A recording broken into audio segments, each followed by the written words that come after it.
미국 바이든 대통령 취임 후 10달 만에 첫 미중 화상 정상회담이 오늘 열렸습니다.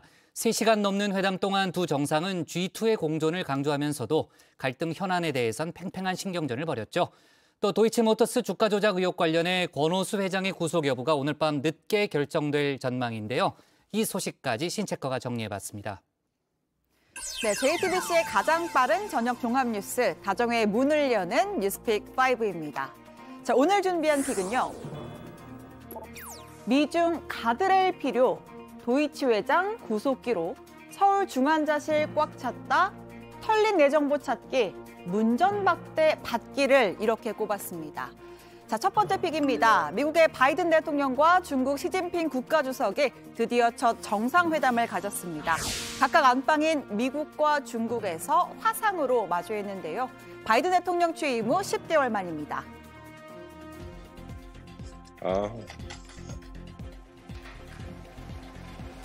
Good to see you, Mr. President. Next time, I hope we get to do it face to face like we used to when we travel through China. 总统先生你好，今天是我们第一次以视频的方式会晤，当然这个不如直接面对面，但也很不错啊，看到老朋友感到很高兴。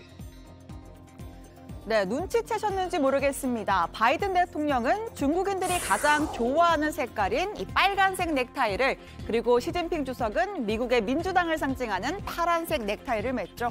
세계가 주목하는 만남인 만큼 치밀한 배려를 느끼게 하는 대목입니다. Seems to me our responsibility as leaders of China and the United States to ensure that the competition between our countries does not veer into conflict, whether intended or unintended. And it seems to me we need to establish some common sense guardrails. 中美应该相互尊重，和平共处，合作共赢。 상식의 가드레일, 그리고 윈윈 협력. 전 세계에 큰 영향력을 미치는 두 나라의 수장으로서 극단적 갈등은 피하고 협력하자는 데 뜻을 모은 겁니다. 그런데 이처럼 싱거운 대화만 하다 끝낼 수는 없었겠죠. 두 정상이 할 말은 하겠다라는 의지를 내비치면서 모니터 너머 팽팽한 긴장감도 흘렀습니다. To be clear and honest where we disagree and work together where interests intersect, especially on vital global issues like climate change. 既办好我们各自国内的事儿，又承担起应尽的国际责任，共同推进人类和平与发展的崇高事业。 이 회담에 앞서 백악관은 무역부터 대만 문제까지 미중 간 갈등 현안에 대한 미국의 입장을 직접 전달할 것이다 예고했습니다. 바이든 대통령은 각국은 규칙에 따라야 한다, 미국은 미국의 가치를 옹호할 것이라고 했습니다. 반면에 시진핑 주석, 각각의 발전을 촉진하면서 안정적인 관계를 만드는 게 국제사회를 위한 길이다 이렇게 맞받았죠. 미국이 주도하는 대중국 압박 동맹을 두고만 보지 않겠다는 입장을 다시 한번 분명히 한 겁니다. 자, 이 두 정상, 오랜 정치 경험만큼이나 오랜 인연을 이어온 사이입니다. 2011년 각각 미국과 중국의 2인자, 부통령과 부주석 신분으로 중국에서 처음 만났습니다. 무려 엿새간의 일정을 함께하면서 베이징의 국수집도 가고 또 전통 찻집에서 공연도 함께 봤습니다. 이듬해에는 시 주석이 미국으로, 그 이듬해에는 바이든 대통령이 다시 중국으로. 자, 이렇게 쌓아온 10년간의 우정인데요. 공교롭게도 두 사람이 1인자로 등극한 현 시점에선 빛이 바랜 상황입니다. Let's get something straight. We know each other well. We're not old friends. It's just pure business. 네, 비즈니스 관계라는 표현이 나왔죠. 두 정상의 첫 회담은 무려 194분간이나 진행됐습니다. 미중 갈등이 최고조인 상황에서 과연 공존 가능한 결론, 접점을 찾아냈을까요? 중국의 관영 매체인 CCTV는 바이든 대통령이 미국은 하나의 중국 정책을 일관되게 시행해왔다, 대만 독립을 지지하지 않으며 대만 해협의 평화를 추구한다고 말했다라고 했습니다. 또 시진핑 주석은 미중이 제로섬 게임을 해선 안 된다고 말했다라고 보도했습니다. 한마디로 미국이 대만 문제에 대한 중국의 입장에 전적으로 동의했다라는 설명인데요. 백악관의 방점은 조금 달랐습니다. 바이든 대통령은 하나의 중국 약속을 확인했지만 대만의 현상 변경엔 반대한다는 내용과 함께 중국의 인권 문제를 제기하고 동일한 통행 규칙을 따라야 한다는 점을 강조했다. 이렇게 설명했습니다. 자, 오늘의 두 번째 픽으로 가보겠습니다. 두 번째 픽은 도이치 회장 구속 기로입니다. 도이치모터스 주가 조작 사건을 주도한 몸통 혐의를 받고 있죠. 권오수 회장이 구속 갈림길에 섰습니다. 오늘 오전 영장 실질 심사에 출석했는데요. 오늘 영장 심사 받겠는데 주가 조작 혐의 인정하십니까? 혹시 오늘 심사 때는 어떻게 설명하실 거예요? 주가 조작 지시한 적 없다는 입장 맞으세요? 혹시 김건희 씨하고는 좀 알고 지내시는 사이입니까? 김건희 씨 전주로 거론되는데 모르셨어요? 네, 권오수 회장은 주가 조작 혐의를 인정하냐, 김건희 씨와 알고 지내는 관계냐 이렇게 쏟아지는 질문에 묵묵부답으로 일관한 채 법정으로 향했습니다. 권 회장은 주가 부양을 위해서 회사의 내부 정보를 흘리거나 외부 세력을 소위 선수로 동원해서 주가를 띄운 혐의를 받고 있고요. 이 선수 역할을 한 증권 투자업계 관계자 3명은 이미 재판에 넘겨진 상태입니다. 이 권 회장의 구속 여부는 오늘 밤 늦게 결정이 될 것으로 보입니다.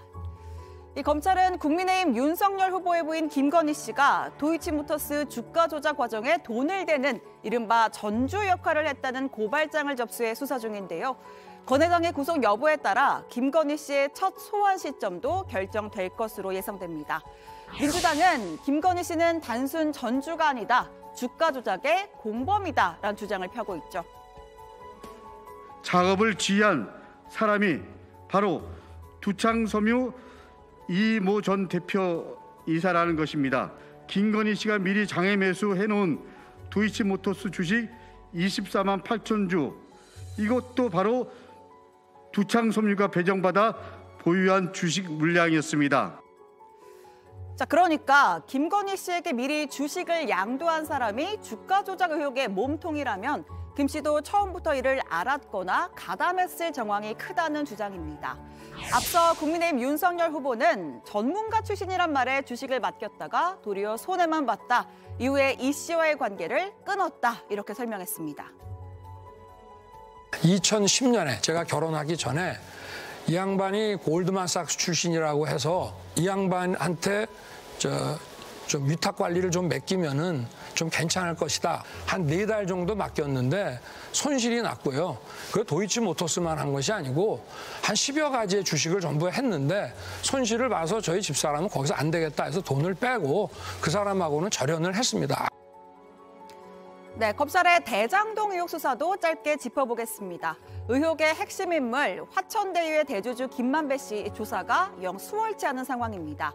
이미 구속이 된 상태지만 건강상의 이유를 들어서 소환을 불응하고 있는데요. 구속기한은 오는 22일까지로 딱 엿새 남았습니다. 김 씨에 대한 조사가 충분해야만 곽상도 전 의원의 아들 퇴직금의 대가성 여부를 가릴 수가 있고 또 사건의 본질이라고 할 수 있는 대장동 사업의 윗선 추적이 가능하죠. 국민의힘은 국민은 이미 검찰 수사에 대한 기대가 없다면서 꼬리 자르기 대신 즉각 특검을 실시해야 한다고 주장했습니다. 아마도 조금 있으면 김만배, 유동규 등 몇 명에 대한 기소하는 것으로서 꼬리 자르기 하겠죠. 민주당과 이재명 후보는 앞으로는 특검 도입하자고 하면서 뒤로는 꽁무니 빼고 숨기에 바쁩니다. 특검 거부하는 자가 바로 범인임을 다시 한번 상기시켜드립니다. 이상입니다. 네, 이어지는 픽 보겠습니다. 세 번째 픽은 문전박대 받기를입니다. 청와대 이철희 정무수석이 문재인 대통령이 퇴임할 때 문전박대 받기를 기대한다라고 말했습니다. 과연 어떤 맥락에서 한 이야기일까요? 저는 바르고 착한 대통령이라고 생각하거든요. 저는 개인적 소망이 하나 있는데요.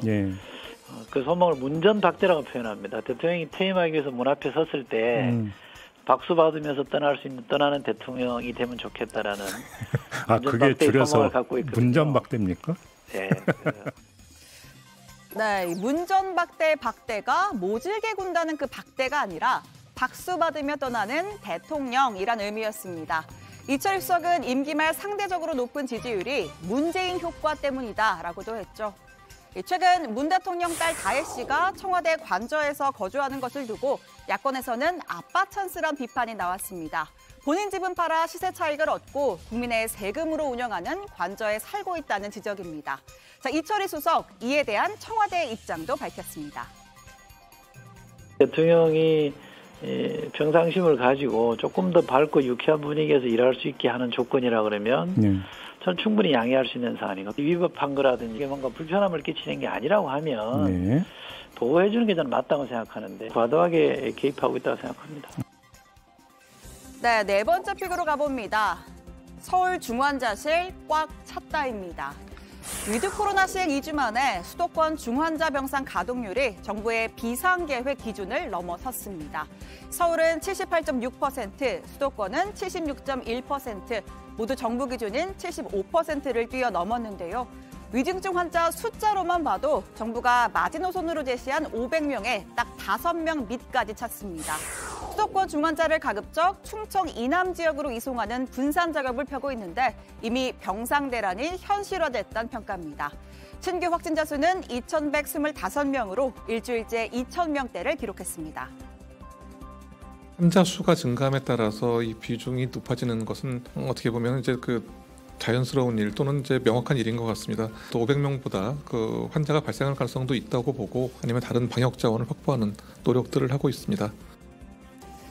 네, 마지막 픽은 털린 내 정보 찾기입니다. 아주 유익한 뉴스인데요. 해마다 1,200만 건의 개인정보가 유출된다고 하는데 내 정보가 털렸는지 안 털렸는지 미리 확인할 길이 없었습니다. 자, 오늘부터 개인정보보호위원회가 털린 내 정보 찾기 사이트를 운영합니다. 국민들이 많이 사용하고 계시는 아이디 패스워드, 즉 계정 정보에 대해서 지금 조합을 가지고 검색을 해보실 수가 있습니다. 80억 건 정도 되는 그 데이터들을 같이 저희가 정보를 활용을 하고 유출 이력이 있는지 없는지를 확인하고자 그렇게 저희가 서비스를 구현을 했습니다. 네, 지금 뒤로 보이시는 바로 이 페이지입니다. 이메일로 본인 인증을 한 뒤에 평소에 쓰는 아이디와 비밀번호를 입력하면 짜잔! 이렇게 옆에가 나와야 되는데요. 이렇게 유출 여부를 곧바로 확인해 줍니다. 네, 유출 내역이 없습니다. 제 건데요. 다행히도 저는 털리질 않았습니다. 자, 우선은 아이디나 비밀번호 유출 여부만 확인할 수 있지만 향후에는 이메일 주소와 전화번호까지 범위를 확대해 나갈 방침이라고 합니다. 자, 여러분은 어떤 소식을 오늘의 원픽으로 꼽으셨나요? 들어가서 이야기해보겠습니다. 뉴스픽 5였습니다.